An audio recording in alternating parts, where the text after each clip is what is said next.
وعلى آله الأعلام وصحابه الكرام أما بعد فقد قال الله تعالى في القرآن العظيم أعوذ بالله من الشيطان الرجيم بسم الله الرحمن الرحيم ألف لام ميم ذلك الكتاب لا ريب فيه هدى للمتقين صدق الله مولانا العظيم وقال نبينا صلى الله عليه وسلم تركت فيكم أمرين لن تضلوا ما تمسكتم بهما كتاب الله وسنة رسول الله صلى الله عليه وسلم صدق صادق الأمين صلى الله عليه وسلم. புகழ் அனைத்தும் அல்லாஹ் ஒருவனுக்கே உரித்தாக. அவருடைய சாந்தியும் சமாதானமும் சத்திய தூதர் ஹதரத் ரசூலுல்லாஹி ஸல்லல்லாஹு அலைஹி வஸல்லம் அவர்கள் மீதும் அன்னாருடைய வாழ்க்கை வழிமுறைகளை அப்படியே பின்பற்றிய சத்திய சஹாபாக்கள், தாபீன்கள், தபா தாபீன்கள், நல்லவர்கள், நம்மவர்கள் அனைவர் மீதும் உரித்தார்கள். பேரன்புமிக்க பெரியோர்களே, சங்கைக்குரிய அல்லாஹ்வின் நல்லடியார்களே, இஸ்லாமிய மார்க்கத்தை பொறுத்தவரையில் மனித வாழ்வில் நாம் செய்யக்கூடிய தவறுகளும் பாவங்களும் அல்லாஹ்வோடு சம்பந்தப்பட்டதாக இருந்தால் அல்லாஹ் தன் கருணையை கொண்டு நாடியவர்களுக்கு மன்னிப்பு வழங்குவான். அது தௌபா செய்வதன் மூலமாகவும் இருக்கலாம். அல்லாஹ் நாடினால் தௌபா செய்யாமலேயே மன்னிக்கக்கூடிய ஆற்றல் அவனுக்கு இருக்கிறது. இன்னல்லாஹ லா யக்ஃபிரு, அல்லாஹு தஆலா தனக்கு இணை வைப்பதை மட்டும் மன்னிக்க மாட்டான். வ யக்ஃபிரு மா தூன தாலிக லிமன் யஷா, தான் நாடியவர்களுக்கு அதை தவிர உள்ள பாவங்களை அல்லாஹு தஆலா மன்னிப்பான் என்று திருக்குர்ஆன் சொல்லுவதற்கிணங்க மனிதன் என்ற அடிப்படையில் நம்மிடமிருந்து நிகழக்கூடிய பாவங்கள், தவறுகள் இவைகளெல்லாம் அல்லாஹ்வோடு சம்பந்தப்பட்டதாக இருந்தால் அல்லாஹு தஆலா தன் கருணையை கொண்டு நாடினால் பாவ மன்னிப்பு இல்லாமலேயே மன்னிக்கலாம். அது அல்லாஹ்வுடைய கருணையோடு சம்பந்தப்பட்டது. தொழுகையிலே குறைபாடுகள் இருக்கிறது, வணக்க வழிபாடுகளில் நாம் அசட்டையாக இருக்கிறோம், ஜக்காத்து கொடுக்க வேண்டிய பொருட்களில் சற்று குறைபாடு செய்கிறோம். இப்படி அல்லாஹ்வோடு சம்பந்தப்பட்ட வணக்க வழிபாடுகள், இபாதத்துக்களில் நம்மிடத்தில் ஏதாவது குறைபாடுகள் இருந்தால் அல்லாஹு தஆலா மன்னிப்பார். ஆனால் அதே நேரத்திலே வாழும் காலத்தில் மனிதர்களோடு சம்பந்தப்பட்ட நடைமுறைகளில், மனிதர்களோடு சார்ந்த செயல்பாடுகளில் நாம் ஒரு மனிதனுடைய உரிமையை மீறி இருக்கிறோம், ஒருவருக்கு அநீதம் இழைத்திருக்கிறோம், ஒருவர் மீது அவதூறு சொல்லி இருக்கிறோம், ஒருவரை ஏளனமாக பேசி இருக்கிறோம் என்று சொன்னால் அதற்கு அல்லாஹ்வே நினைத்தாலும் மன்னிப்பு கிடையாது என்பதுதான் இஸ்லாத்தினுடைய நிலைப்பாடு. மனித உரிமைகளுக்கு இஸ்லாம் முக்கியத்துவம் கொடுத்த அளவிற்கு வேறு எந்த கொள்கையும் இந்த உலகத்தில் முக்கியத்துவம் கொடுத்ததாக நாம் பார்க்க முடியாது. அந்த அளவிற்கு மனித உரிமைகளுக்கு முக்கியத்துவமும், மனித உரிமை மீறல்களை வன்மையான கண்டிக்கின்ற நிலையும் இஸ்லாமிய மார்க்கத்தில் பரவலாக நாம் காண முடிகிறது. எந்த அளவிற்கென்றால் அல்லாஹ்வுடைய தூதர் நபிகள் நாயகம் ஸல்லல்லாஹு அலைஹி வஸல்லம் அவர்கள் மனித உரிமைகள் என்பதையும் கடந்து மனிதன் அல்லாத பிற உயிரினங்களுடைய உரிமைகள் மீறப்படும் போது கூட வன்மையான கண்டனங்களை வெளிப்படுத்தி இருப்பதை நாம் பார்க்கிறோம். அபூதாவுத், முஸ்னத் அஹ்மது போன்ற நூல்களிலே இடம்பெற்றிருக்கிற ஒரு செய்தி, ஒரு நாள் ரசூல் ஸல்லல்லாஹு அலைஹி வஸல்லம் அவர்கள் மதீனாவினுடைய வீதிகளிலே நடந்து கொண்டிருக்கும் போது ஒரு ஒட்டகத்தை பார்க்கிறார்கள். அந்த ஒட்டகத்தை பார்த்தவுடன் பெருமானாருடைய இதயம் அப்படியே கனத்து போய் விடுகிறது. காரணம் என்னவென்றால் அது எலும்பும் தோலுமாக இருக்கிறது, வயிறெல்லாம் ஒட்டி போய் இருக்கிறது, பார்ப்பதற்கே பரிதாபமாக இருக்கிறது. உடனே ஸல்லல்லாஹு அலைஹி வஸல்லம் அவர்கள் பக்கத்தில் இருந்த நபித்தோழர்களிடம் கேட்டார்கள், இது யாருடைய ஒட்டகம், யாருடைய பொறுப்பில் இது இருக்கிறது என்று கேட்டவுடன் இன்னாருடைய ஒட்டகம் என்று சொல்லப்படுகிறது. உடனே நபி ஸல்லல்லாஹு அலைஹி வஸல்லம் அவர்கள் அவரை கூப்பிட்டு கண்டித்தார்கள். இத்தகுல்லா ஃபி ஹாதிஹில் பஹாயிமில் முஅஜமா, வாய் பேச முடியாத இந்த கால்நடைகள் விஷயத்தில் நீங்கள் அல்லாஹ்வை அஞ்சி நடந்து கொள்ளுங்கள். அது உயிரினம் தானே, அதற்கு என்ன தெரிய போகிறது என்று நீங்கள் சாதாரணமாக நடந்து கொள்ளாதீர்கள். அதற்கும் நாளை மறுமையிலே நீங்கள் பதில் சொல்லியாக வேண்டும். அவைகளுக்கென சில உரிமைகள் இருக்கிறது, அந்த உரிமைகளை கூட நீங்கள் மீறாதீர்கள். அதாவது இருக்கபூஹா சாலிகத்தன் வத்துருக்கூஹா சாலிகத்தன், அதிலே வாகனிப்பதாக இருந்தால் நல்ல முறையில் வாகனியுங்கள். ஓய்வு கொடுக்க வேண்டிய நேரத்தில் நல்ல முறையில் அவைகளுக்கு ஓய்வு கொடுங்கள். உணவளிக்க வேண்டிய விதத்தில் அவைகளுக்கு திருப்தியாக உணவளியுங்கள் என்று நபிகள் நாயகம் ஸல்லல்லாஹு அலைஹி வஸல்லம் அவர்கள் சொன்னார்கள். என்றால் மனித உரிமைகளையும் கடந்து மனிதனல்லாத பிற உயிரினங்களுடைய உரிமைகளுக்காக கூட குரல் கொடுத்த ஒரு மார்க்கம் இஸ்லாம் என்பதை இந்த நேரத்தில் நாம் புரிந்து கொள்வதற்கு கடமைப்பட்டு இருக்கிறோம். கனவில் கூட பெருமானார் ஸல்லல்லாஹு அலைஹி வஸல்லம் அவர்கள் அடுத்தவர்களுடைய உரிமைகளில் அத்துமீறி நடந்து கொள்ளக்கூடாது என்பதில் ரொம்ப கண்டிப்போடு இருந்திருக்கிறார்கள். நகைச்சுவையான ஒரு செய்தி புகாரியில இடம்பெற்று இருக்கிறது. ஒரு நாள் அதிகாலை நேரம் மஸ்ஜித் நபவியிலே சுபுஹ் தொழுகை முடித்தவுடன் சஹாபாக்களோடு பெருமானார் பேசிக் கொண்டிருப்பது வழக்கம். தினசரி காலையில் என்ன நடக்கும் என்றால், நபி அவர்கள் ஏதாவது கனவு கண்டிருந்தால் அதை சஹாபாக்களுக்கு தெளிவுபடுத்துவார்கள். அல்லது சஹாபாக்கள் யாராவது கனவு கண்டிருந்தால் அதற்கு என்ன விளக்கம் என்று பெருமானாரிடத்தில் கேட்பார்கள். அதற்கான விளக்கத்தை நபி அவர்கள் சொல்லுவார்கள். அந்த அடிப்படையிலே பேசிக் கொண்டிருக்கிற போது அன்று இரவு நபி ஸல்லல்லாஹு அலைஹி வஸல்லம் அவர்கள் கண்ட ஒரு கனவை சஹாபாக்களுக்கு தெளிவுபடுத்துகிறார்கள். பொதுவாகவே நபிமார்களுடைய கனவு என்பது வஹீயினுடைய வெளிப்பாடு. நம்மை போன்ற தனி நபர்கள் காணுகிற கனவுகள் சில நேரங்களில் அர்த்தமுள்ளவைகளாக இருக்கலாம், பல நேரங்களில் அர்த்தமற்றவைகளாக இருக்கலாம், அது வேறு விஷயம். கனவு சம்பந்தமாக கூட நிறைய குழப்பங்களும் தவறான வதந்திகளும் இந்த சமுதாயத்தில் இருக்கிறது. அது குறித்து கூட ஒரு நாளுக்கு ஒரு தனி தலைப்பாகவே வைத்து நாம் பேசலாம் என்று இருக்கிறோம், அது வேறு விஷயம். இங்கே பாருங்கள், நபி அவர்கள் அன்று இரவு கண்ட கனவை சஹாபாக்களுக்கு தெளிவுபடுத்துகிறார்கள். என்ன இரவு, அன்று இரவு என்ன கனவு கண்டேன் என்பதை சொல்லுகிற போது சஹாபாக்களிடத்திலே சொன்னார்கள், கனவிலே சொர்க்கம் எனக்கு காட்டப்பட்டது, சொர்க்கம் எனக்கு காட்டப்பட்டது. அந்த சொர்க்கத்திற்குள் நான் பிரவேசிக்கிறேன், மலக்குமார்கள் என்னை அழைத்து செல்கிறார்கள்.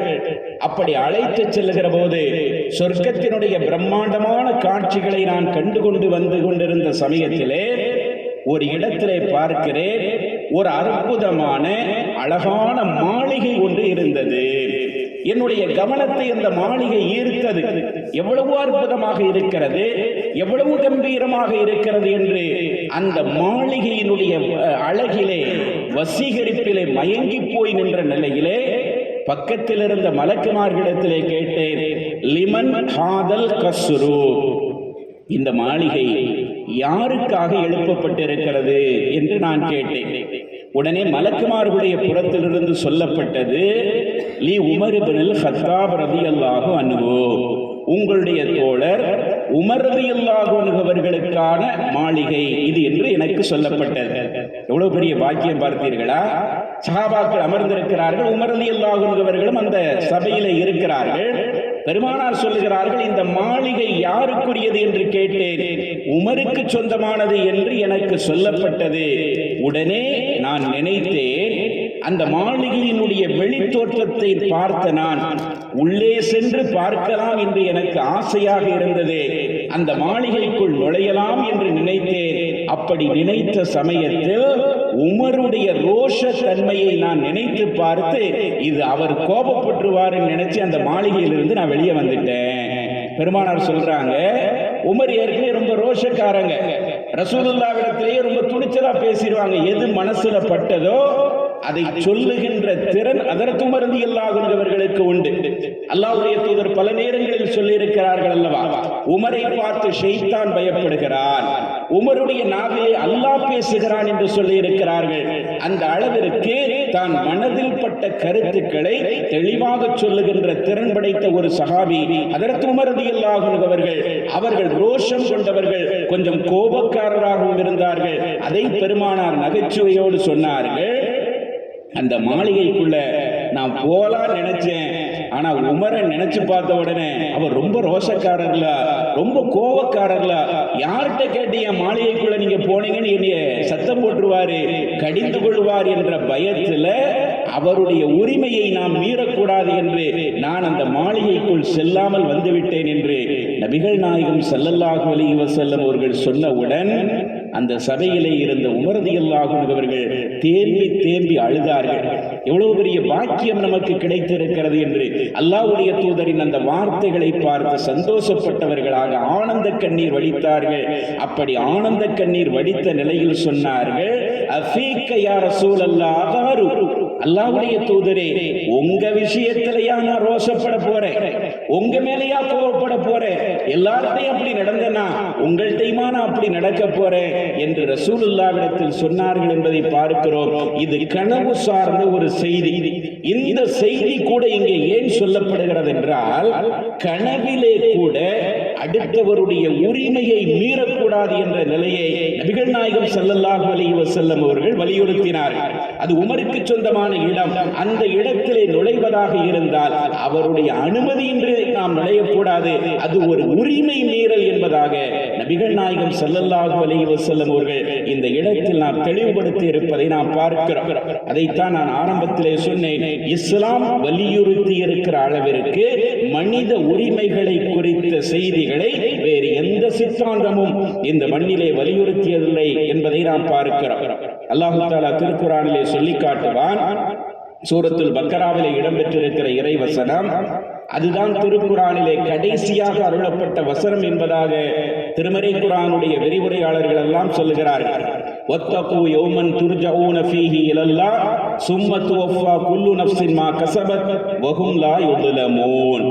மறுமை நாளை குறித்து நீங்கள் அஞ்சிக் கொள்ளுங்கள். திருக்குர்ஆனுடைய கடைசி வசனமே இதுதான். 23 ஆண்டு கால நுபுவத்துடைய வாழ்க்கையிலே பெருமானாருக்கு அருளப்பட்ட கடைசி வசனம் இதுதான். இந்த வசனம் மறுமையை குறித்து பேசுகிறது. திருக்குர்ஆனில் இடம்பெற்றிருக்கிற கடைசி கட்டளை மறுமை சார்ந்த கட்டளை தான். அல்லாஹ் தஆலா சொல்லுகிறார், வத்தகு யௌமன் துர்ஜஊன ஃபீஹி இலல்லாஹ், அல்லாஹ்வின் அளவில் திரும்ப மீட்டப்படுவீர்களே, அந்த நாளை குறித்து நீங்கள் அஞ்சிக் கொள்ளுங்கள். அந்த நாளில் நீங்கள் அல்லாஹ்வின் அளவில் மீட்டப்பட்டு சும்மத் வஃபா குல்லு நஃப்ஸின் மா கஸபத், இந்த உலகத்தில் எதையெல்லாம் சம்பாதித்தார்களோ அதுவெல்லாம் அவர்களுக்கு அன்றைய நாளில் நிறைவேற்றப்படும். வஹும் லா யுظلمون, அன்றைய நாளில் யாரும் அநீதம் இழைக்கப்பட மாட்டார்கள். இந்த உலகத்தில் வேணா அநியாயங்களை சந்திக்கலாம், அநீதங்களுக்கு ஆளாகலாம், ஆனா மறுமையில அல்லாஹ்வுடைய சன்னிதானத்திற்கு முன்னால் நிறுத்தப்படுகிற போது அந்த நாளில் யாரும் அநீதத்தை சந்திக்க வேண்டிய நிலை வராது. யார் யார் என்னென்ன இந்த உலகத்திலே சம்பாதித்தார்களோ அதை முழுமையாக அவர்களுக்கு நிறைவேற்றப்படும் என்று அல்லாஹ் தஆலா சொல்லுகிறார். இன்னொரு இடத்திலே பேசுகிற போது இறைவன் பேசுவான், ஃபமை யஅமல் மிஸ்கால தர்ரத்தின் கைரை யரா வமை யஅமல் மிஸ்கால தர்ரத்தின் ஷர்ரை யரா. இந்த உலகில் வாழுகிற போது ஒரு கடுகளவு நல்ல காரியத்தை ஒருவர் செய்தாலும் அதை மறுமை நாளில் கண்கூடாக காணுவார். அதே மாதிரி கடுகளவு ஒரு தீமையை இந்த உலகத்தில் செய்தாலும் அதற்கான தண்டனையையும் நிச்சயமாக மறுமை நாளில் அவர் காணுவார் என்று நபிகள் நாயகம் ஸல்லல்லாஹு அலைஹி வஸல்லம் அவர்கள் சொன்ன அந்த கருத்தை வலியுறுத்தும் விதமாக இந்த வசனம் பேசுவதை நாம் பார்க்கிறோம். நபி அவர்கள் சொல்லி காட்டுவார்கள், ஒரு நாள் சஹாபாக்களிடத்திலே பேசிக் கொண்டிருக்கிற போது கேட்டார்கள், அத்ததுரூன மனில் முஃப்லிஸ், முஃப்லிஸ் என்றால் யார் என்று உங்களுக்கு தெரியுமா? சஹாபாக்களிடத்தில் கேட்டார். முஃப்லிஸ் என்ற வார்த்தைக்கு அரபியில் என்ன அர்த்தம் என்றால், எதுவுமே இல்லாதவர் என்ற அர்த்தம். பணம், காசு, சொத்து, சுகம் எதுவுமே இல்லாம ரொம்ப ஒரு மோசமான நிலையில இருக்கிறவருக்கு பேர் தான் முஃப்லிஸ் என்று சொல்லப்படும். பெருமானார் கேட்டாங்க, முஃப்லிஸ் என்றால் யார் என்று உங்களுக்கு தெரியுமா? சஹாபாக்கள் சொன்னாங்க, மன்லா திர்ஹம வலா தீனார லஹு, யாருக்கு பணம் காசு இல்லையோ அவர் தான் முஃப்லிஸ் என்று சொன்னாங்க. உடனே ஸல்லல்லாஹு அலைஹி வஸல்லம் அவங்க சொன்னாங்க, அது உலகத்தினுடைய பார்வை.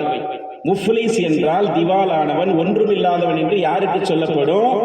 எல்லாத்தையும் இழந்துட்டு ஒண்ணு இல்லாம நிக்கிறான்ல, அவனுக்கு சொல்லப்படுங்கிறது உலகியல் பார்வை.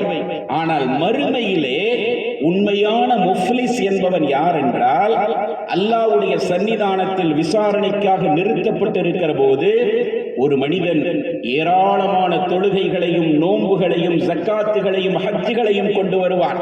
தொழுகையாளியாம இருந்திருப்பான், வாழ்நாள்ல ரொம்ப காலம் நோன்பு வச்சிருப்பான், ரொம்ப ஜக்காத்து கொடுத்திருப்பான், ஹஜ்ஜுகளையும் உம்ராக்களையும் பல தடவை செய்திருப்பான், ஏராளமான நன்மைகளை கொண்டு வந்து இதனுடைய பலன் நமக்கு கிடைக்கும் என்று எண்ணிக்கொண்டு வருவான். அப்படி எண்ணிக்கொண்டு வந்தவனுக்கு ஏமாற்றமே மிஞ்சும். காரணம் என்னவென்றால், இந்த உலகத்திலே அவனால் பாதிக்கப்பட்ட பல நபர்கள் அவனுக்கு எதிராக இறைவனுக்கு முன்னால் வந்து நிற்பார்கள். இறைவா, இவன் என்னுடைய உரிமையை மீறினான், இவன் எனக்கு அநீதம் இழைத்தான், இவன் அநியாயமான முறையில் எனக்கு சொந்தமானதை எடுத்துக்கொண்டான், இவன் ஒரு நாள் என்னை அவதூறு பேசினான், இவன் ஒரு நாள் என் மானத்திற்கு பங்கம் விளைவிக்கின்ற விதத்தில் நடந்து கொண்டான் என்று உலக வாழ்வில் அவன் உரிமை மீறல் விஷயங்களிலே ஈடுபட்டான் அல்லவா, அதிலே சம்பந்தப்பட்டவர்கள் எல்லாம் அவனுக்கு எதிராக வந்து நிற்பார்கள். அப்படி நிற்கிற போது அன்றைய மறுமை நாளில் பணம் காசுக்கெல்லாம் எந்த விதமான மதிப்பும் கிடையாது, அமல்களுக்கு மட்டும்தான் மதிப்பு, எல்லாமே அமல்களை கொண்டுதான் தீர்வு சொல்லப்படும் என்ற அடிப்படையில் அல்லாஹ் என்ன செய்வான் என்றால், இவனால் பாதிக்கப்பட்டவர்கள் இருக்கிறார்கள் அல்லவா, இவனால் உரிமை மீறல்களுக்கு ஆளாக்கப்பட்டவர்கள் இருக்கிறார்கள் அல்லவா, அவர்களுக்கு இவனுடைய நன்மைகளை எடுத்து அல்லாஹு தஆலா கொடுப்பான். அந்த அநீதத்திற்கு தக்கவார் உனக்கு என்னப்பா இவன் செஞ்சான், என்ன பாதிப்பை ஏற்படுத்தினா என்று அல்லாஹு தஆலா விசாரணை செய்து அந்த பாதிப்புக்கு தக்கவாறு நஷ்ட ஈடாக இவனுடைய நன்மைகளை எடுத்து கொடுக்கப்படும். இவன் நினைச்சுக்கிட்டு இருப்பான், நம்மள்ட்ட நிறைய தொழுகை இருக்கிறது, நிறைய ஜக்காத் இருக்கிறது, வணக்க வழிபாடுகள் இருக்கிறது என்று நினைச்சுக்கிட்டே வருவான். ஆனா அங்க பார்த்தா மனித உரிமை மீறல்களில் இவன் ஈடுபட்டதின் காரணமாக அதற்கு நஷ்ட ஈடாக இவனுடைய அமல்களை எடுத்து கொடுக்கப்படும். தொழுகை நோன்பு ஜக்காத் எல்லாம் கொஞ்சம் கொஞ்சமா கரைஞ்சுக்கிட்டே இருக்கும், கடைசியில பார்த்தா எந்த அமலும் இருக்காது. இப்பொழுதும் அவன் மனித உரிமையில் ஈடுபட்டிருப்பது பாக்கி இருக்குமே. ஆனால் அதற்கு பிறகு அல்லாஹ் என்ன செய்வான் என்றால், இவனால் பாதிக்கப்பட்ட நபர்களிடத்தில் இருக்கக்கூடிய பாவத்தை எடுத்து அந்த பாவச் சுமையை இவனுடைய தலையில் சுமத்துவான். அப்படி சுமத்துகின்ற போது இவன் ஒன்றுமில்லாதவனாக நிற்பான். மறுமை நாளிலே நிறைய அமல்களை கொண்டு வந்திருப்பான், ஆனால் அவன் செய்த அநியாயங்களின் காரணமாக, அவன் செய்த அத்துமீறல்களின் காரணமாக ஒன்றுமில்லாதவனாக மறுமை நாளில் நிற்பான். இவன்தான் உண்மையான முஃப்லிஸ் என்று பெருமானார் சொன்னார். இந்த உலகத்திலே வியாபாரத்திலே நஷ்டம் ஏற்பட்டு, விவசாயத்திலே நஷ்டம் ஏற்பட்டு, எத்தனையோ தொழில்துறைகள் தொடங்குகிறேன் என்று போய் அதுவெல்லாம் நஷ்டம் ஏற்பட்டு நெடுத்தெருவில் வந்து நிற்கிறார்களே, அவர்களெல்லாம் முஃப்லிஸ் கிடையாது, திவாலானவர்கள் கிடையாது. மறுமை நாளில் ஏராளமான நன்மைகளை கொண்டு வந்தும் கூட எதுவுமே பலனளிக்காமல் ஒன்றும் இல்லாமல் நிற்பான். தெரியுமா, இவன்தான் உண்மையிலேயே திவாலானவன். அந்த நிலைக்கு நீங்கள் போய்விடாதீர்கள் என்று பெருமானார் எச்சரிக்கை செய்துவிட்டு சொல்லுவார்கள், நீங்கள் யாருக்காவது அநீதம் இழைத்திருந்தீர்கள் என்றால் அதை இந்த உலகத்திலேயே தீர்த்துக் கொள்ளுங்கள். நீங்கள் யாரிடத்திலாவது அத்துமீறி நடந்திருந்தீர்கள் என்று சொன்னால் மௌத்திற்கு முன்னால் அதை தீர்த்து விடுங்கள். மறுமை வரை அந்த வழக்கு தொடருகிற அளவிற்கு நீங்கள் விட்டு சென்று விடாதீர்கள், அது உங்களுடைய மறுமை வாழ்க்கையை பாதிக்கும் என்று நபிகள் நாயகம் ஸல்லல்லாஹு அலைஹி வஸல்லம் அவர்கள் சொன்னார்கள். அதனால்தான் சஹாபாக்களை நாம பார்க்கிறோம், அவங்களுடைய வாழ்க்கை எப்படி இருந்தது தெரியுமா? மனித இயல்பின் அடிப்படையிலே, மனிதர்களுக்கென உள்ள இயல்பான சில குணங்களின் அடிப்படையில் சில நேரங்களில் அவர்களுக்குள்ளும் சில மனித உரிமை மீறல்கள் நிகழ்ந்திருக்கிறது. ஒருவரை ஒருவர் காரசாரமாக பேசிக் கொள்வது, திட்டிக் கொள்வது, அநியாயமாக சில விஷயங்களில் ஈடுபடுவதெல்லாம் அவர்களுக்கு மத்தியிலேயும் நடந்திருக்கிறது. ஆனால் அப்படி நடந்தாலும் கூட அடுத்த கணம் அதை குறித்த உணர்வு அவர்களுக்கு வருகிற போது உடனடியாக அதிலிருந்து தங்களை திருத்தி அமைத்துக் கொள்கிற நிலையை சஹாபாக்களிடத்திலே நாம் அதிகமாக காண முடிகிறது. ரசூலுல்லாஹ்வுடைய காலத்திலே நடைபெற்ற ஒரு நிகழ்வுதான் திருமிதி போன்ற நூல்களிலே இடம்பெற்றிருக்கக்கூடிய ஒரு செய்தி. ஒரு நாள் ஹதரத் அபூபக்கர் சித்திக் ரலியல்லாஹு அன்ஹு அவர்களுக்கும் நபித்தோழர் ரபீஆ என்பவருக்கு மத்தியில் ஒரு சின்ன கருத்து வேறுபாடு. என்ன கருத்து வேறுபாடு என்றால், 2 பேருடைய விவசாய நிலங்களும் அடுத்தடுத்து இருந்தது. நபி ஸல்லல்லாஹு அலைஹி வஸல்லம் அவங்க கொடுத்திருந்த அந்த விவசாய நிலங்கள் அபூபக்கர் சித்திக் அவங்களுக்குரிய, ரபியா ரலியல்லாஹு அன்ஹு அவர்களுக்குரிய அந்த இடங்கள் அடுத்தடுத்து இருந்தது. என்ன பிரச்சனை அப்படின்னா, ஒரே ஒரு மரம் விஷயத்துல பிரச்சனை. பேரிச்ச மரம் இருக்கு, அந்த மரம் இந்த எல்லையை சார்ந்ததா அந்த எல்லையை சார்ந்ததா? அபூபக்கர் சித்திக் சொன்னாங்க இது எனக்கு சொந்தமான இடத்துல தான் இருக்குன்னாங்க. ரபியா ரலியல்லாஹு அன்ஹு சொன்னாங்க இல்ல இது எனக்கு சொந்தமான இடத்துல இருக்குன்னாங்க. 2 பேருக்கு மத்தியில கடுமையான வாக்குவாதம். அந்த வாக்குவாதத்தினுடைய முடிவுல ஒரு கட்டத்தில் ஹதரத் அபூபக்கர் சித்திக் ரலியல்லாஹு அன்ஹு அவர்கள் உணர்ச்சி வசப்பட்டவர்களாக ரபியா ரலியல்லாஹு அன்ஹு அவர்களை கொஞ்சம் அளவுக்கு மீறி திட்டி விடுகிறார்கள், வரம்பு மீறி பேசி விடுகிறார்கள். என்ன பேசுறாங்கன்னு சொல்லி ஹதீஸ்ல இல்ல, அவங்களுடைய மனம் பாதிக்கிற அளவிற்கு அபூபக்கர் பேசினார் என்று வருகிறார். பொதுவாகவே அபூபக்கர் சித்திக் ரலியல்லாஹு அன்ஹு அவங்களை பொறுத்தவரையில ரொம்ப பொறுமைசாலி, ரொம்ப நிதானம் உள்ளவங்க, எதுக்கெடுத்தாலும் ரொம்ப பொறுமையா இருக்கிறவங்க. ஆனாலும் கூட மனித இயல்பின் அடிப்படையிலே சில நேரங்களில் உணர்ச்சி வசப்பட்டு இந்த மாதிரியாக பேசக்கூடிய சூழல் இயல்பாக ஏற்பட்டு விடுகிறார். சஹாபாக்களுடைய வாழ்க்கையை அல்லாஹ் தஆலா நமக்கு முன்மாதிரியா ஆக்கி இருக்கிறார். அவங்களுடைய வாழ்க்கையில நடந்த எல்லா நிகழ்வுகளுமே அல்லாஹ்வின் மூலமாக திட்டமிடப்பட்டது என்பதை நாம் புரிந்து கொள்ள வேண்டும். ஒரு சஹாபியே இப்படி நடந்திருக்காரு அப்படி நம்ம நினைக்க கூடாது. அந்த சஹாபியின் மூலமாக இந்த சமுதாயத்திற்கு அல்லாஹ் என்ன சொல்ல வருகிறார் என்பதைத்தான் இந்த இடத்தில் நாம் புரிந்து கொள்ள வேண்டும். அதனால சஹாபாக்களை குறித்து ரொம்ப குறைவா, ரொம்ப சாதாரணமா இடப்படக்கூடாது. அந்த மாதிரியான ஒரு கூட்டம் இன்று உருவெடுத்துக் கொண்டிருக்கிறார். அவங்களும் நம்மள மாதிரி மனுஷங்க தானே, அவங்கள்டையும் தவறு வரலையா, அவங்களும் ஒருத்தருக்கு ஒருத்தர் தாறுமாறா பேசிக்கிறலையா அப்படிங்கறதெல்லாம் சொல்றாங்க. ஆனா அவங்க பேசிக்கிட்டாங்கன்னா அது யாரும் திட்டம் போட்டு பேசினதில்லை. இவனை இப்படியெல்லாம் கருவறுக்கணும் அப்படி எண்ணி திட்டம் போட்டு எந்த செயல்பாடும் அவங்கள்ட்ட நடந்ததில்லை. மனித இயல்பின் அடிப்படையில் சமுதாயத்திற்கு பாடம் கற்பிப்பதற்காக அல்லாஹ் தஆலா அந்த மாதிரியான நிகழ்வுகளை எல்லாம் சஹாபாக்களிடத்திலே நிகழ வைக்கிறான் என்று நாம் புரிந்து கொள்ள வேண்டும். அந்த அடிப்படையில் ரபியா ரலியல்லாஹு அன்ஹு அவங்கள்ட்ட கொஞ்சம் அத்துமீறி அபூபக்கர் சித்திக் ரலியல்லாஹு அன்ஹு பேசிடுறாங்க. ஆனா பேசின உடனே ஒரு சில வினாடிகளில் தன்னுடைய தவறை அவங்க உணர்ந்துக்கிறாங்க. கோபத்துல உணர்ச்சி வசப்பட்டு இப்படி பேசிட்டமே. ஏன்னா அபூபக்கர் சித்திகை பொறுத்தவரை அவங்க வயசுல ரொம்ப மூத்தவங்க.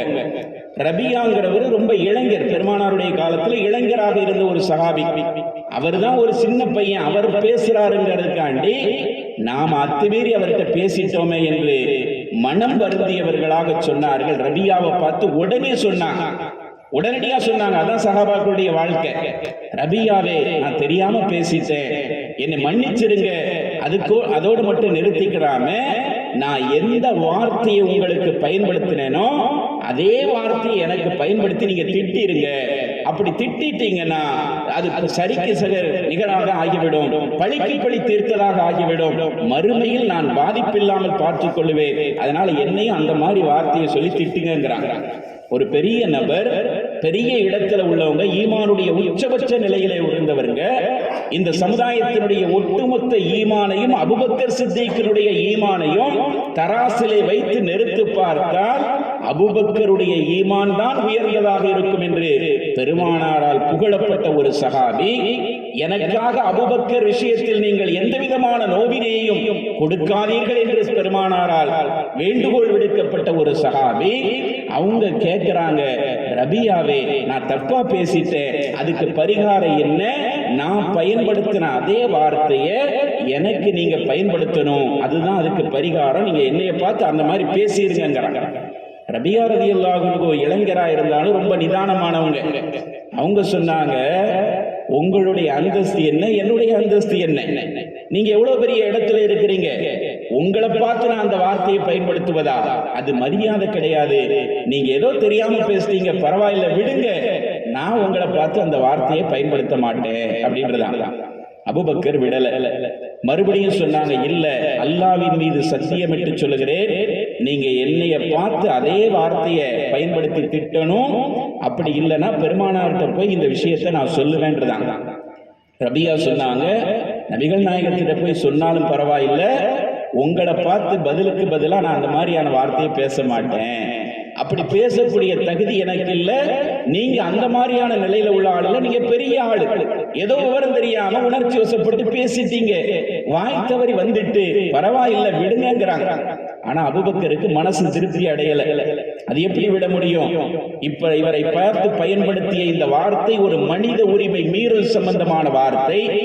அந்த நபருடைய மனித உரிமை மீறலில் நாம் ஈடுபட்டதினால் மறுமையில கொண்டு வந்து இந்த வழக்கு நிறுத்தப்படுமையானால் நான் நஷ்டவாளி ஆயிருவேனே அப்படின்னு பயந்து நேர ரசூலுல்லாஹ்ட்ட வராங்க. அவங்க ரசூலுல்லாஹ்ட்ட போறாங்க. அவங்களுக்கு பின்னாடியே ரபியா ரலியல்லாஹு அன்ஹு வராங்க. ரசூலுல்லாஹ்ட்ட போய் சொன்னாங்க, அல்லாஹ்வுடைய தூதரே, இந்த மாதிரி நடந்தது. நான் உணர்ச்சி வசப்பட்டு ரபியாவை கொஞ்சம் பேசிட்டேன், அது தவறு நான் உணர்ந்தேன்.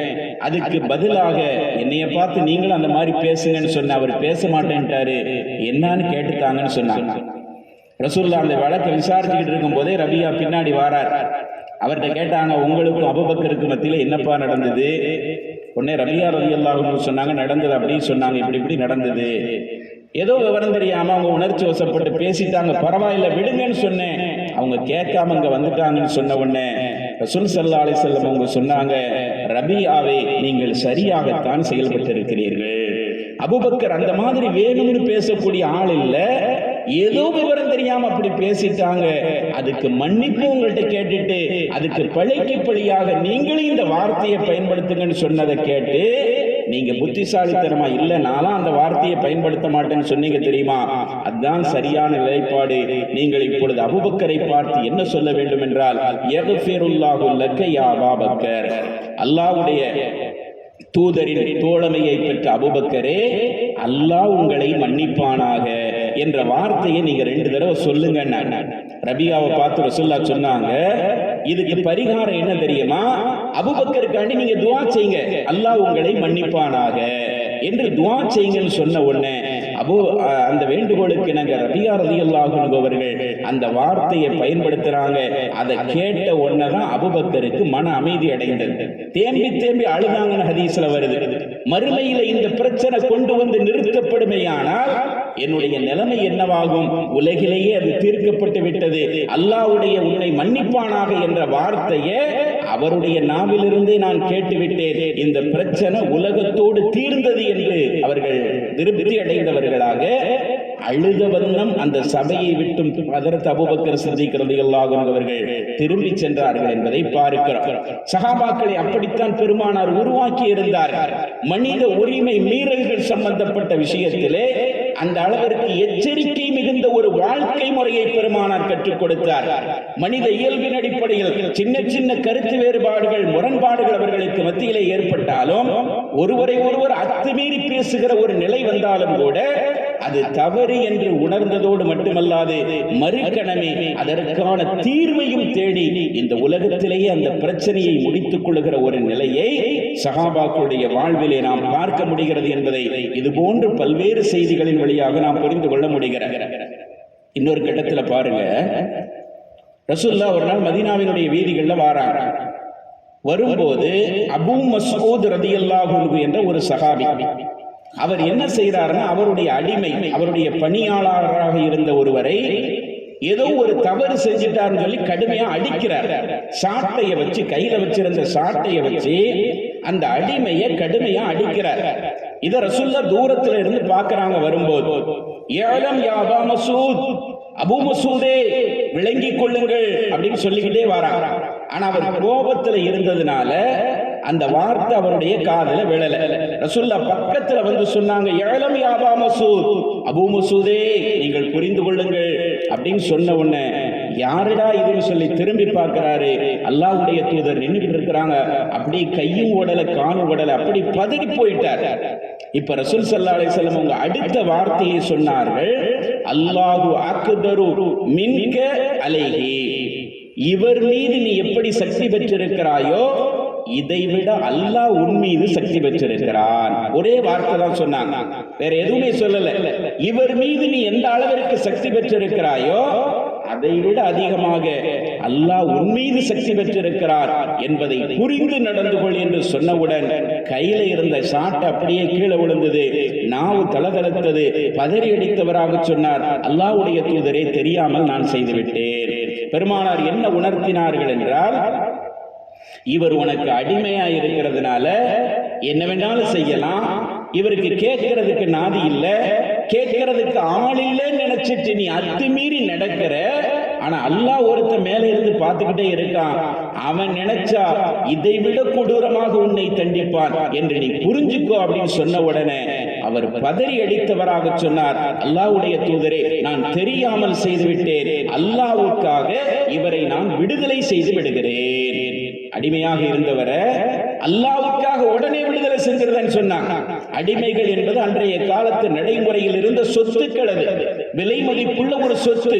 ஒரு அடிமையை விற்கலாம், வாங்கலாம், தேவைப்படுகிற வேலைகளுக்கு பயன்படுத்திக்கலாம்.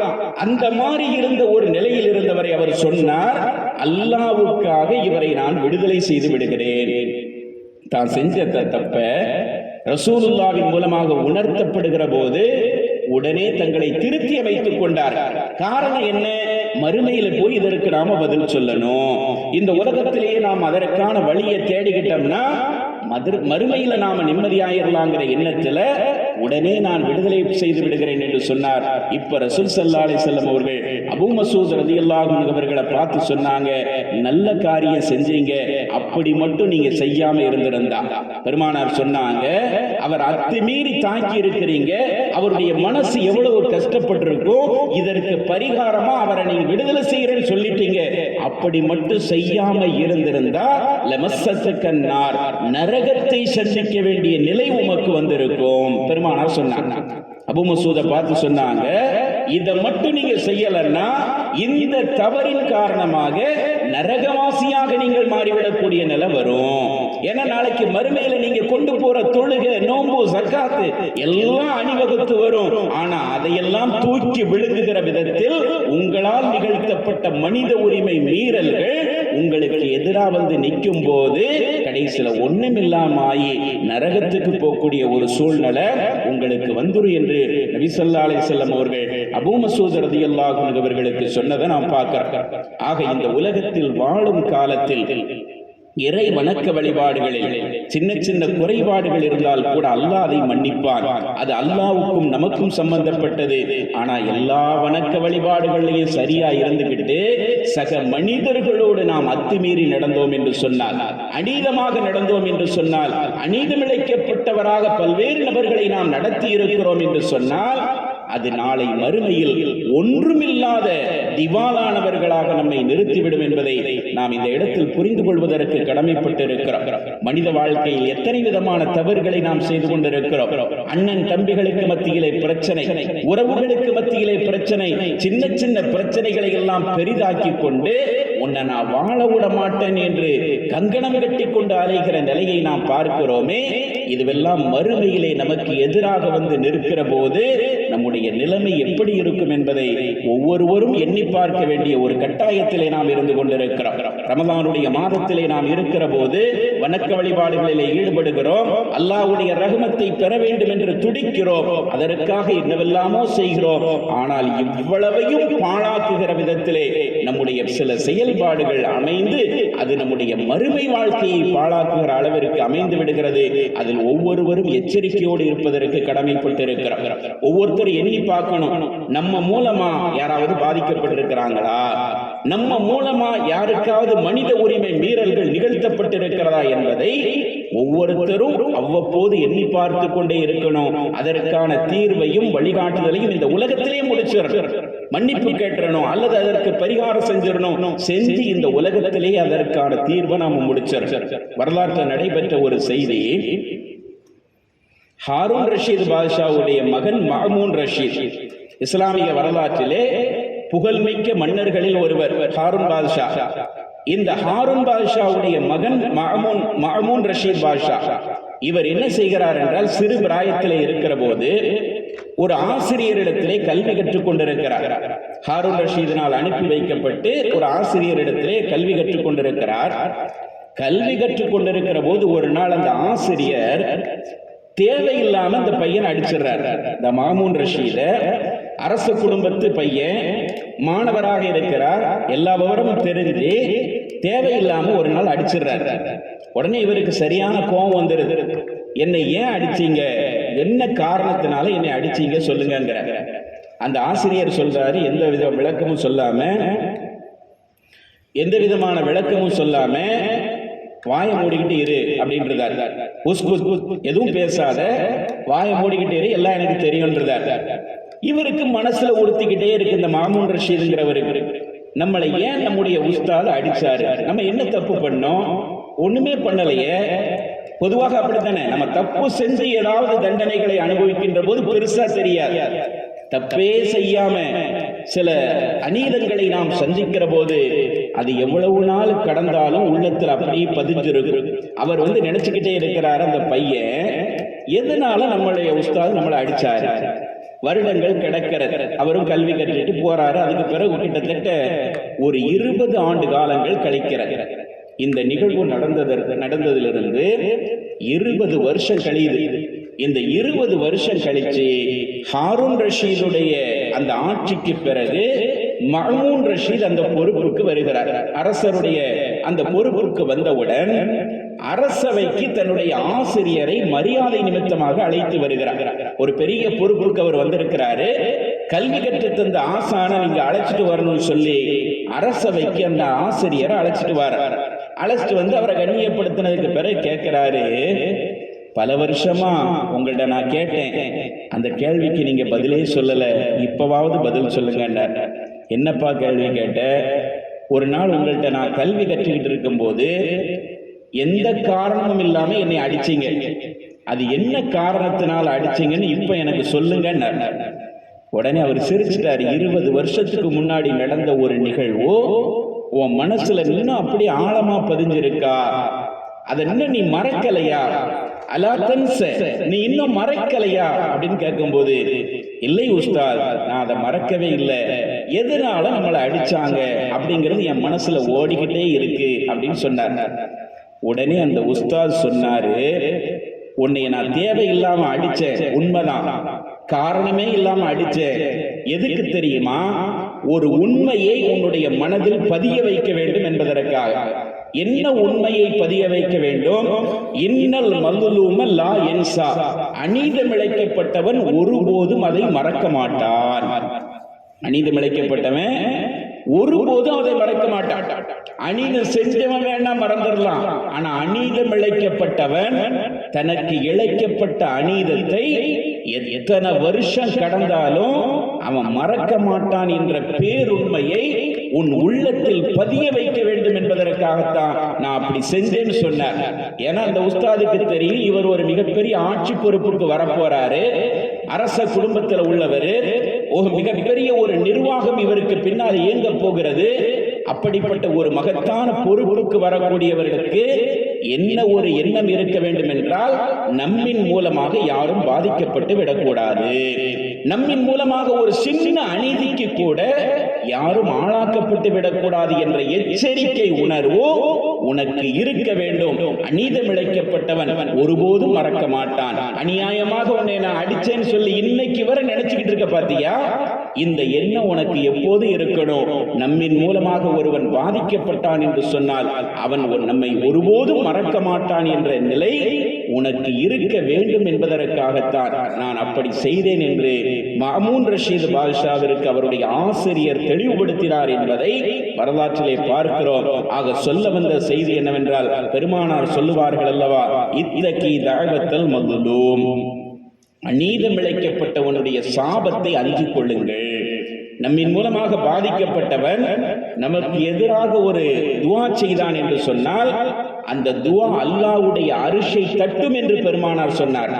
அநீதமிழைக்கப்பட்ட உன்னுடைய ஃபத்வாவை, சாபத்தை நீங்கள் அஞ்சிக் கொள்ளுங்கள். ஏனென்றால் ஃபைன்னஹு லைஸ பைனஹா வ பைனல்லாஹி தஆலா ஹிஜாபுன், அவனுடைய சாபத்திற்கும் அல்லாஹ்வுடைய அரிஷுக்கு மத்தியிலே எந்த விதமான தடையும் கிடையாது. அது நேரடியாக இறைவனுடைய அரிஷை தொடுகிறது. அதனால் அநீதமிழைக்கப்பட்டவனுடைய பாவத்தை நீங்கள் அஞ்சிக் கொள்ளுங்கள் என்று நபிகள் நாயகம் ஸல்லல்லாஹு அலைஹி வஸல்லம் அவர்கள் சொன்னார்கள் அல்லவா. அந்த உண்மையை அவருடைய உள்ளத்தில் உறைய வைப்பதற்காகத்தான் நான் இப்படி செஞ்சேன்னு சொல்லி அதுக்கு பிறகு அந்த ஆசிரியர் விளக்க சொன்னார். எத்தனையோ பெருமக்களுடைய வாழ்க்கையிலே பார்க்கிறோம், நபிகள் நாயகத்துடைய காலத்திலே வாழ்ந்த, அதற்கு பின்னால் உள்ள காலகட்டத்திலே வாழ்ந்த பெருமக்களுடைய வாழ்விலே நடைபெற்ற எத்தனையோ நிகழ்வுகளை பார்க்கிறோம். இந்த உணர்வு அவர்களுக்கு இருந்து கொண்டே இருந்திருக்கிறது. நம்மின் மூலமாக ஒருவர் பாதிக்கப்பட்டு விடக்கூடாது.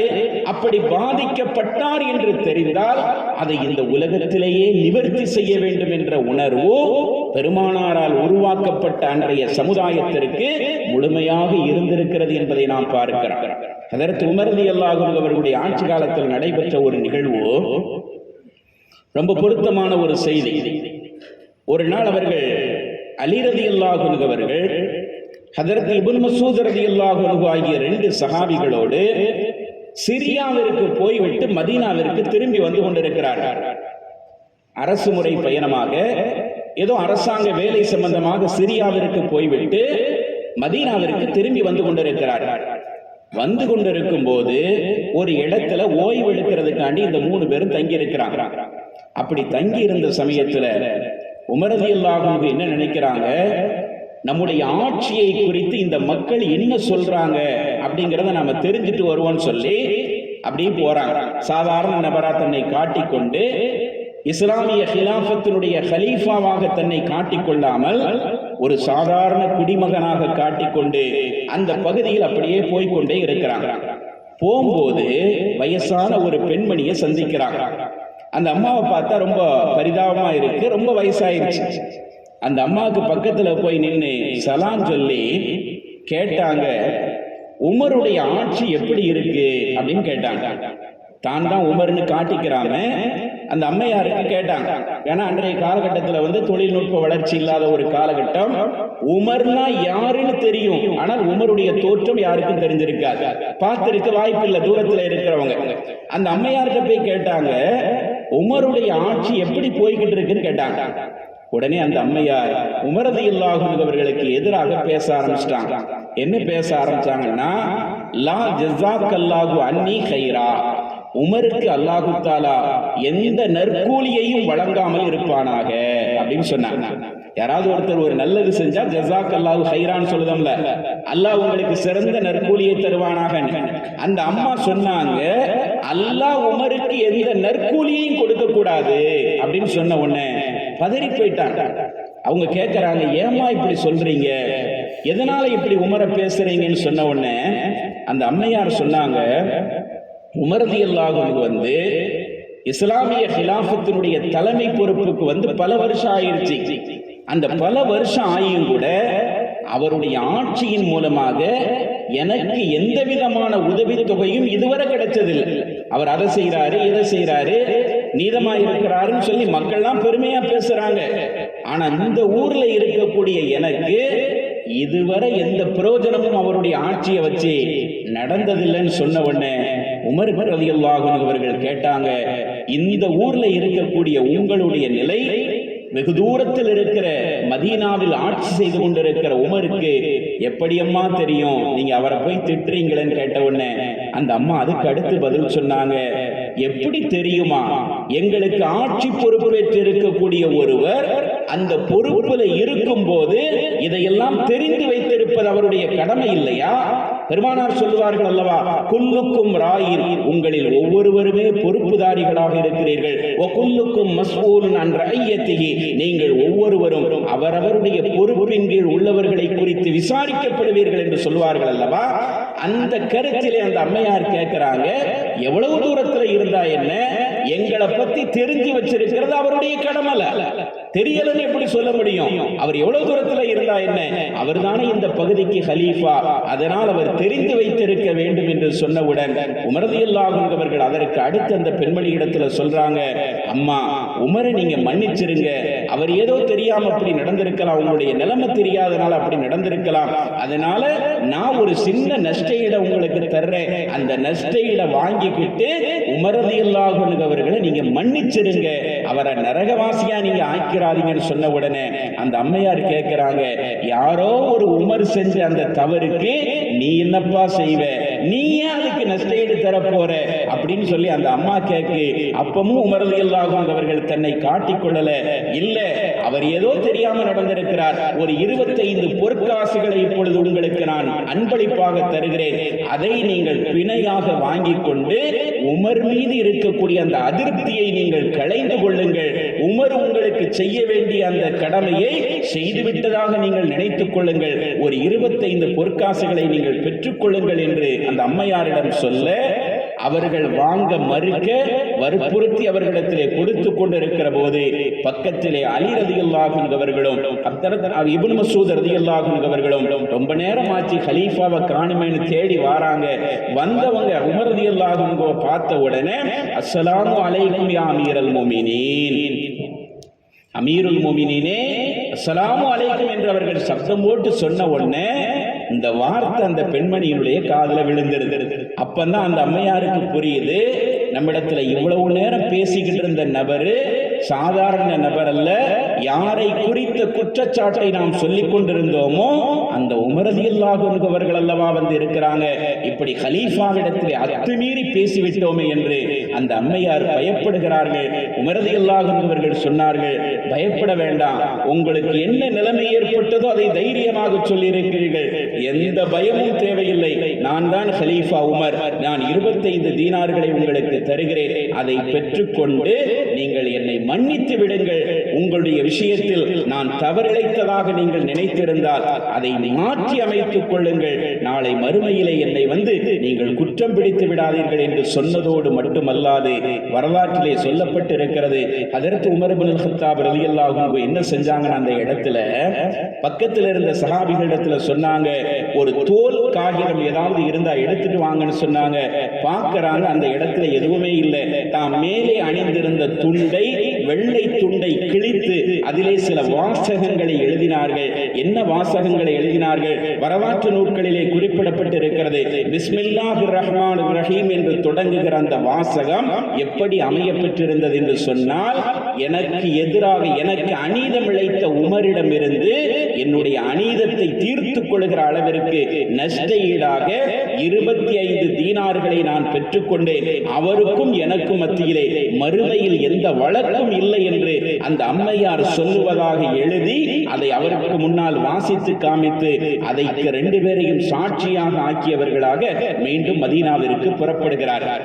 இந்த காகிதத்தோடு புறப்பட்ட ஹஜ்ரத் உமர் ரலியல்லாஹு அன்ஹு அவர்கள் மதீனாவுக்கு வந்ததற்கு பிறகு தன்னுடைய மகன்கிட்ட சொன்னாங்க, அந்த துணியில எழுதியிருந்தாங்கல்ல, அதை தன்னுடைய மகன் அப்துல்லாஹ் இப்னு உமர் ரலியல்லாஹு அன்ஹு அவர்களிடத்தில் ஒப்படைச்சு சொன்னாங்க, நான் எப்பொழுது இறந்தாலும் என்னுடைய கஃனாடையோடு சேர்த்து இந்த காகித துண்டும் வைக்கப்பட வேண்டும், நாளை மறுமையிலே என் ரப்பை சந்திக்கின்ற போது நான் யாருக்கும் எந்த அநீதமும் இழைக்கவில்லை, என்னை மீறி நடைபெற்ற தவறுகளுக்கு கூட நான் பரிகாரம் தேடிவிட்டேன் என்பதற்கு இது சாட்சியாக இருக்கும், அதனால் என்னுடைய கஃனாடையோடு சேர்த்து இந்த துணியையும் சேர்த்து வையுங்கள் என்று சொல்லப்பட்டது. அந்த அடிப்படையில் தான் ஹஜ்ரத் உமர் ரலியல்லாஹு அன்ஹு அவர்களுடைய ஜனாசாவோடு சேர்த்து இந்த துணியையும் வைத்து நல்லடக்கம் செய்யப்பட்டதாக வரலாற்றிலே சொல்லப்பட்டிருக்கிறது. எப்படிப்பட்ட ஒரு தன்மை பார்த்தீர்களா? ஹஜ்ரத் ரசூலுல்லாஹி ஸல்லல்லாஹு அலைஹி வஸல்லம் அவர்கள் எந்த மாதிரியான மனித சமுதாயத்தை இந்த மண்ணிலே உருவாக்கி சென்றிருக்கிறார்கள் என்பதை பாருங்கள். மறுமை வாழ்க்கையை குறித்து நம்பிக்கை கொண்டிருக்கிற அவர்கள் மறுமை வாழ்க்கையை எதுவெல்லாம் பாழாக்கும் என்று பெருமானார் பட்டியலிட்டார்களோ அதில் முதன்மையான விஷயமாக மனித உரிமை மீறல்களை பெருமானார் சொன்னார். மனித உரிமைகள் மீறல் சம்பந்தப்பட்ட விஷயங்கள் இருக்கிறதே, உங்களுடைய மறுமையை பாழாக்கிவிடும், அதை உலகத்திலேயே நீங்கள் தீர்த்துக் கொள்ளுங்கள். நீங்கள் யாரிடத்திலாவது தவறாக பேசியிருந்தால், யாருடைய பொருளையாவது அநியாயமாக எடுத்திருந்தால், யாருடைய உரிமையிலாவது நீங்கள் தலையிட்டிருந்தால், நீங்கள் இந்த உலகத்திலே அவமானப்பட்டாலும் பரவாயில்லை, உலகத்திலேயே அந்த கணக்கை நீங்கள் முடித்து விடுங்கள், மறுமை வரை அதை கொண்டு செல்லாதீர்கள் என்று பெருமானார் ஸல்லல்லாஹு அலைஹி வஸல்லம் அவர்கள் சொன்னார்கள். அதை சஹாபாக்கள் வாழ்க்கையிலே பின்பற்றினார்கள். எந்த அளவிற்கு என்றால், ஒரே ஒரு செய்தியை மட்டும் சொல்லி முடித்துக் கொள்கிறேன், நேரமாகிவிட்டது, இருந்தாலும் கூட கொஞ்ச நேரம் பேசலாம், இன்னைக்கு விடுமுறை நாள் தாங்கிறதுனால ஒரே ஒரு செய்தியை மட்டும் சொல்லிக்கிட்டு முடிச்சுக்கிறேன். மனித உரிமை மீறல்கள் என்பது இஸ்லாத்தை பொறுத்தவரை எந்த அளவுக்கு அது வலியுறுத்தப்பட்டிருக்கு அப்படிங்கிறத உணர்வு முகமான ஒரு செய்தி. ஒரு பொது நலன் சார்ந்த விஷயமாக இருந்தால் கூட, தனி மனிதன் சார்ந்த விஷயம் அல்ல, ஒரு பொது நலன் சார்ந்த சமுதாயம் சார்ந்த விஷயமாக இருந்தால் கூட, அந்த விஷயத்தில் கூட அதை நடைமுறைப்படுத்துவதற்கு ஒரு தனி நபருடைய உரிமை மீறல் என்பதில் நாம் ஈடுபடக்கூடாது. அது ஒரு இஸ்லாமிய அரசாங்கமாக இருந்தாலும் சரிதான், ஒரு பொதுநல காரியத்தை அமல்படுத்துகின்ற போது கூட ஒரு தனி நபருடைய உரிமை பாதிக்கப்படுகிற விஷயத்தில் கவனமாக இருக்க வேண்டும் என்பதை உணர்த்துகின்ற ஒரு செய்தி. இதே உமர் ரலியல்லாஹு அன்ஹு அவர்களுடைய ஆட்சி காலம்தான். ஹிஜ்ரி 14ஆம் ஆண்டு நடைபெற்ற ஒரு வரலாற்று பூர்வமான ஒரு செய்தி. மஸ்ஜித் நபவியை விரிவாக்கம் செய்ய வேண்டும் என்ற ஒரு எண்ணம் உமர் ரலியல்லாஹு அன்ஹு அவர்களுக்கு வருகிறது. ஏன்னா இஸ்லாமிய சாம்ராஜ்யம் நாளுக்கு நாள் விரிவடைந்து கொண்டே செல்லுகிறது. இஸ்லாத்தினுடைய கொள்கையை பின்பற்றிய மக்கள் அதிகரித்துக் கொண்டே இருக்கிறார்கள். வெளியூரிலிருந்து மக்கள் கூட்டம் கூட்டமாக மதீனாவிற்கு வர வேண்டிய ஒரு சூழல். இஸ்லாமிய அரசாங்கத்தினுடைய தலைமையகமாக மஸ்ஜித் நபவி இருக்கிறது. இந்த நேரத்திலே மஸ்ஜித் நபவியை விரிவாக்கம் செய்ய வேண்டும் என்ற ஒரு திட்டத்தை கையில் எடுத்து அதற்கு உமர் ரலியல்லாஹு அன்ஹு அவர்கள் முதல் கட்டமாக என்ன செய்கிறாங்கன்னா, பள்ளிவாசலுக்கு பக்கத்தில் இருக்கக்கூடிய சில தனி நபர்களுடைய இடங்களை கையகப்படுத்துகிற பணியில் ஈடுபடுறாங்க. பள்ளிக்கு பக்கத்தில் இருக்கும்ல ஒட்டி இருக்கக்கூடிய வீடுகளை எல்லாமே முஸ்லிம்களுடைய சஹாபாக்களுடைய வீடுகள் தான். அவங்களெல்லாம் அழைச்சி ஒரு பேச்சுவார்த்தை நடத்தினாங்க. என்ன பேச்சுவார்த்தை சொன்னாங்க? 3 விஷயம் சொன்னாங்க. பள்ளிக்கு இடம் தேவைப்படுது, அரசாங்கம் அந்த திட்டத்தை செயல்முறைப்படுத்தணும்னு நினைக்கி, இதுக்கு நீங்க என்ன செய்யணும் அப்படின்னா 3 விஷயத்துல எதையாவது ஒண்ணு தேர்ந்தெடுத்துக்கலாம். என்ன விஷயம்? ஒண்ணு, உங்களுடைய இடத்தை நீங்கள் கிரயமாக கொடுத்து விட்டு அதற்குரிய தொகையை பெற்றுக் கொள்ளலாம். அல்லது வேறு ஒரு இடத்தில் உங்களுக்கு இடம் வேண்டும் என்றால் இடமாக வாங்கிக் கொள்ளலாம். அரசாங்கம் வேறு இடத்தை தரும். இந்த இடத்தை நீங்க விட்டு தந்தீங்கன்னா இன்னொரு இடத்தை அரசாங்கம் அதற்கு பகரமாக தரும். அல்லது நீங்க விரும்பினா அன்பளிப்பா அல்லாஹ்வுடைய பாதையில் அந்த இடத்தை கொடுக்கலாம். இந்த 3 முடிவுல ஏதாவது ஒரு முடிவை எடுங்கன்னு சொல்லி பள்ளிக்கு பக்கத்தில் இருந்த அந்த உரிமையாளர்களை எல்லாம் அழைச்சி பேச்சுவார்த்தை நடத்துறாங்க. எல்லாரும் இடத்தை கொடுக்கறதுக்கு முன் வந்துடுறாங்க. சில பேர் அன்பளிப்பா கொடுத்தாங்க, சில பேர் கிரயத்தை வாங்கிட்டு கொடுத்துடுறாங்க. இந்த இடம் சம்பந்தப்பட்ட விஷயத்துல அதற்கு அப்பாஸ் ரலியல்லாஹு அன்ஹு அவர்களுடைய வீடும் அங்கே இருக்கு. பள்ளிவாசலுக்கு ஒட்டியதாக அவங்களுடைய வீடு இருக்கு. பெருமானாருடைய பெரிய தகப்பனார் நபியினுடைய குடும்ப பாரம்பரியத்திலே வந்தவர்கள், மூத்த சஹாபி. அவங்களுடைய வீடும் பள்ளிக்கு பக்கத்திலே இருக்கு. அவங்க அந்த நேரத்தில் ஊர்ல இல்லை. கொஞ்ச நாள் கழிச்சு ஊருக்கு திரும்பி வந்த உடனே உமர் ரலியல்லாஹு அன்ஹு அப்பாஸ் ரலியல்லாஹு அன்ஹு அழைச்சி இந்த விஷயத்தை சொல்றாங்க. இந்த மாதிரி 3 விஷயம் இருக்கு, இந்த 3ல எதையாவது ஒண்ணு தேர்ந்தெடுங்க. எல்லாரும் இடத்தை தந்துட்டாங்க, உங்க இடம் மட்டும்தான் பாக்கி இருக்குன்னு சொன்னாங்க. இப்படி பேசும்போது உமர் ரலியல்லாஹு அன்ஹு பேசிய விதம் சற்று அப்பாஸ் ரலியல்லாஹு அன்ஹு அவங்களை கோபப்படுத்தியது, அதிருப்தியில் ஏற்படுத்தியது. ஏன்னா அவங்க கொஞ்சம் அதிகார தோரணையில் பேசுற மாதிரி தெரிஞ்சது. ஏதோ அரசாங்கம் என்னுடைய கையில இருக்கு, எனக்கு அதிகாரம் இருக்கு, அதனால நீங்க தந்துதான் ஆகணும் அப்படின்னு சொல்ற மாதிரி அவங்களுக்கு தெரிஞ்சது. அந்த பாணி அவர்களுக்கு பிடிக்காததினால் அப்பாஸ் ரலியல்லாஹு அன்ஹு சொன்னாங்க, நீங்க சொன்னாலும் பள்ளிவாசலுக்கு இடத்தை தந்துட முடியாது. நீங்க சொன்னாலும் அப்படி வருது அந்த வார்த்தை. நீங்க சொல்லிட்டீங்கிறதுக்காண்டிலாம் பள்ளிவாசலுக்கு இடத்தை தந்துட முடியாது. நான் விரும்பினாதான் தர முடியும், இப்போதைக்கு எனக்கு அந்த விருப்பம் இல்லைன்ட்டாங்க. அப்பாஸ் ரலியல்லாஹு அன்ஹு மஸ்ஜிது நபவியினுடைய விரிவாக்கத்துக்கு தான் இடத்தை கேட்கிறாங்க. சஹாபாக்கள் எல்லாத்தையும் கொடுத்தவங்க, மஸ்ஜிதுக்காக அல்லாஹ் ரசூலுக்காக எல்லாத்தையும் கொடுத்த அந்த சஹாபாக்கள் அப்பாஸ் ரலியல்லாஹு அன்ஹு இப்படியும் பேசினாங்க, நீங்க சொன்னீங்கிறதுக்காண்டிலாம் தர முடியாது, நான் விரும்பினாதான் தர முடியும், இப்போதைக்கு எனக்கு அந்த விருப்பம் இல்லைன்ட்டாங்க. உடனே உமர் ரலியல்லாஹு அன்ஹு சொன்னாங்க, எல்லாரும் தந்துட்டாங்க, உங்க இடம் மட்டும்தான் இடையில கிடக்கு, நீங்க தந்துதான் ஆகணும். தர மறுத்தீங்கன்னா எனக்கு இருக்கிற அதிகாரத்தை பயன்படுத்தி நான் அதை கையகப்படுத்துவேன் உமர் ரலியல்லாஹு அன்ஹு சொன்னாங்க. ஏன்னா அவங்க கலீஃபால இஸ்லாமிய அரசாங்கத்தினுடைய ஜனாதிபதியா இருக்கிறாங்க. சமூக நலம் சார்ந்த ஒரு விஷயம் தான் இது, தனி மனிதன் சார்ந்த விஷயம் அல்ல. ஒரு பள்ளியினுடைய விரிவாக்கம், அதுவும் இஸ்லாமிய ஆட்சியினுடைய தலைமையிடமாக இருக்கிற மஸ்ஜித் நபவியினுடைய விரிவாக்கம், அது என் சொந்த காரியம் இல்ல, ஒரு பொது காரியம் தானே. அதுக்கு தானே நான் கேட்கேன். எல்லாரும் தந்துட்டாங்க, நீங்க மட்டும் தர மறுக்கிறீங்க. நீங்க தர மறுத்தீங்கன்னா என் அதிகாரத்தை பயன்படுத்தி நான் கையகப்படுத்துவேன். உலகெங்கிலும் இந்த நடைமுறைகள் இருக்கு. அரசாங்கம் ஒரு திட்டத்தை வகுத்து அதன்படி செயல்படுத்த முனைகிற போது, சில பெரிய பெரிய ரோடுகள் அமைக்கிற போது, ரயில்வே மேம்பாலங்கள் அமைக்கின்ற போதெல்லாம் பக்கத்தில் இருப்பவருடைய நிலங்கள் அரசாங்கத்தின் மூலமா நிர்பந்தமா கையகப்படுத்தப்படுது. அதற்கு என்ன சந்தை மதிப்போ அதை கொடுத்து வாங்குறது வழக்கம். அந்த அடிப்படையில் உமர் ரலியல்லாஹு அன்ஹு சொன்னாங்க, இது எனக்கு சொந்தமான பிரச்சனை இல்லை, ஒரு பொது பிரச்சனை, அதனால் நான் என்னுடைய அதிகாரத்தை பயன்படுத்தி உங்களுடைய இடத்தை கையகப்படுத்துவேன்னு சொன்னாங்க. இப்ப அப்பாஸ் ரலியல்லாஹு அன்ஹுவுக்கு கூட கொஞ்சம் கோபம் வந்துட்டு, ஏற்கனவே அவங்க பேசின விதம் பிடிக்கல, இப்ப மறுபடியும் கோபம் வருது. சொன்னாங்க, அப்படியெல்லாம் உங்களுக்கு உரிமை கிடையாது, நீங்க நினைச்சபடியெல்லாம் நடக்க முடியாதுங்கிறாங்க. உடனே உமர் ரலியல்லாஹு அன்ஹு சொல்றாங்க, இந்த பிரச்சனையை மூன்றாம் நபர் ஒருவரை நீதிபதியாக வைத்து நாம் தீர்த்துக் கொள்வோம், யாரை வைத்து இந்த பிரச்சனையை பேசுறதுன்னு சொன்ன உடனே உபை இப்னு கஅப் ரலியல்லாஹு அன்ஹு அவர்களை நீதிபதியாக நியமிக்கலாம் என்று தீர்மானிக்கப்படுகிறது. உடனே உபை இப்னு கஅப் ரலியல்லாஹு அன்ஹு அவர்களிடத்தில் இஸ்லாமிய ஜனாதிபதியாக இருக்கக்கூடிய உமர் ரலியல்லாஹு அன்ஹு அவர்கள் ஒரு புறமும் அப்பாஸ் ரலியல்லாஹு அன்ஹு அவர்கள் இன்னொரு புறமும் நின்று கொண்டு இந்த பிரச்சனையை பேசுறாங்க. பிரச்சனையை கேட்ட உடனே உபை இப்னு கஅப் ரலியல்லாஹு அன்ஹு நீதிபதியாக, தற்காலிக நீதிபதியாக இருக்கிறாங்க. அவங்க சொன்னாங்க, தைரியமா சொன்னாங்க, அமீருல் முஃமினீன் அவர்களே, நீங்கள் சொல்றது சரியில்லை, உங்களுடைய வாதம் சரியான வாதம் கிடையாது, உங்களுக்கு அந்த உரிமை கிடையாதுன்னு தெளிவா சொன்னாங்க. அரசாங்கத்தை எதிர்த்து நீதிபதிகள் பேசிய ஒரு காலம் இருந்தது. ஆனா இன்னைக்கு நீதிபதிகள் என்ன பேச வேண்டும் என்பதை அரசாங்கங்கள் தான் தீர்மானிக்கிறார். இந்தியாவில் கூட ஒரு பெரிய பிரச்சனை ஓடிக்கிட்டு இருக்கு, எல்லாரும் பார்த்திருப்பீங்க. ராகுல் காந்தியினுடைய அந்த எம்பி பதவியை தகுதி நீக்கம் செய்து அறிவிக்கப்பட்டிருக்கிறார். காரணம் என்னவென்றால், அவர் கடந்த நாடாளுமன்ற தேர்தலுடைய பிரச்சாரத்தின் போது 2019 நடந்த அந்த பிரச்சாரத்தில் பிரதமருக்கு எதிரான சில குற்றச்சாட்டுகளை வைத்தார். அந்த குற்றச்சாட்டுகள் எல்லாம் உண்மையானது, எல்லாருக்கும் தெரிஞ்சதுதான். ஆனாலும் கூட அவர் மீது அவதூறு வழக்கு தொடரப்பட்டு அந்த அவதூறு வழக்கில் இப்பொழுது 2 நாட்களுக்கு முன்பு தீர்ப்பு வழங்கப்பட்டிருக்கிறார்.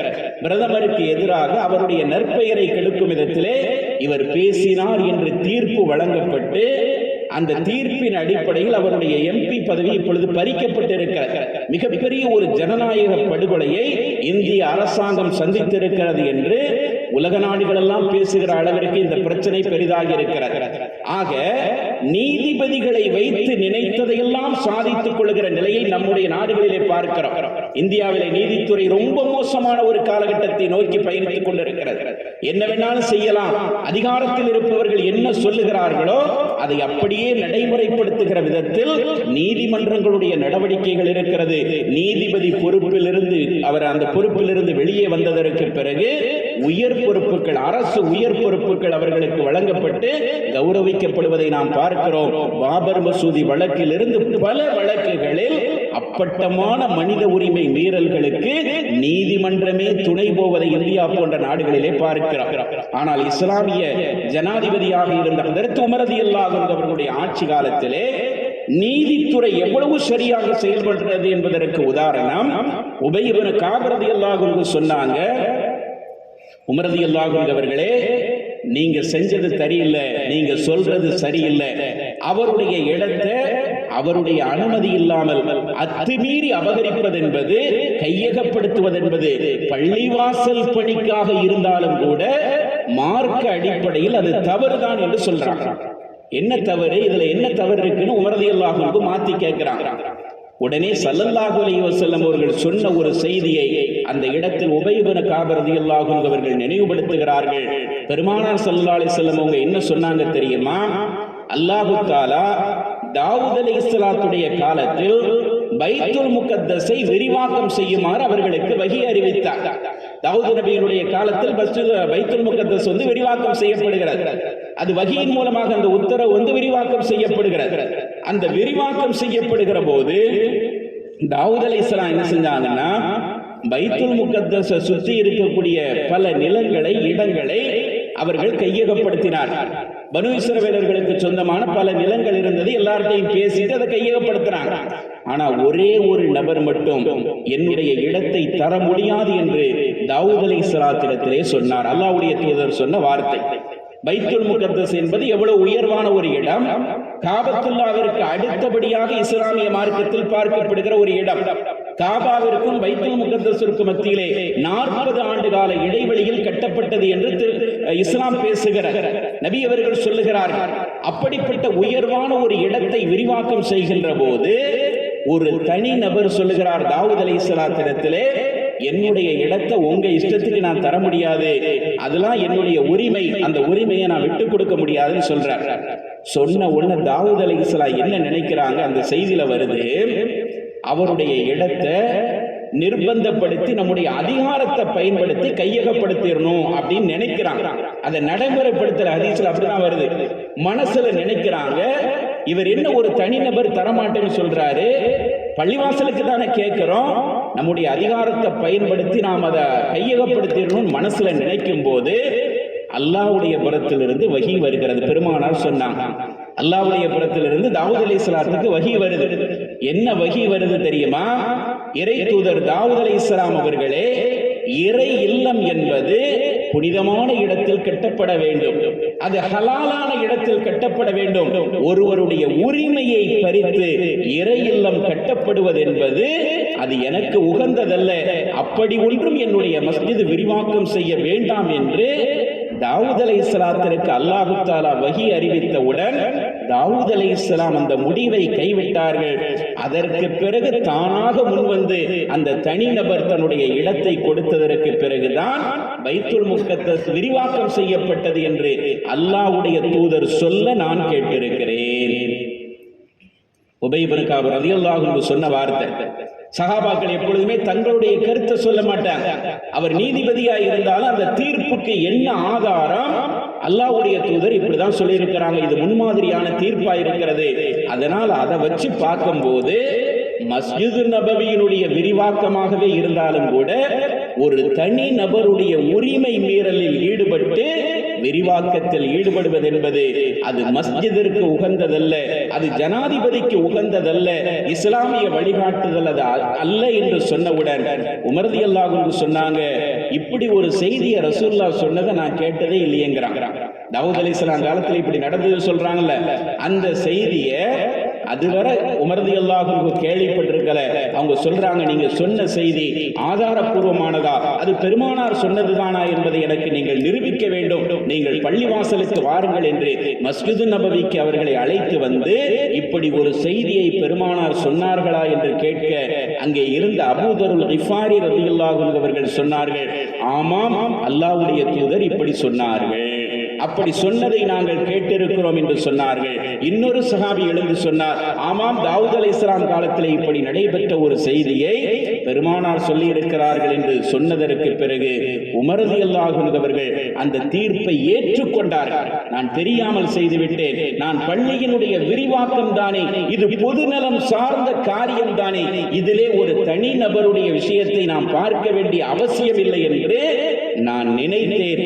ஆனால் அது தவறு என்பது இப்பொழுது புரிந்து கொள்ளப்பட்டதினால் நான் இந்த முடிவை மாற்றி அமைத்துக் கொள்கிறேன். அந்த இடத்தை நான் கையகப்படுத்த போவதில்லை, அது உங்களுடைய பொறுப்பிலேயே இருக்கட்டும் என்று அப்பாஸ் ரலியல்லாஹு அன்ஹு அவர்களிடத்தில் சொல்லிவிடுகிறார்கள்.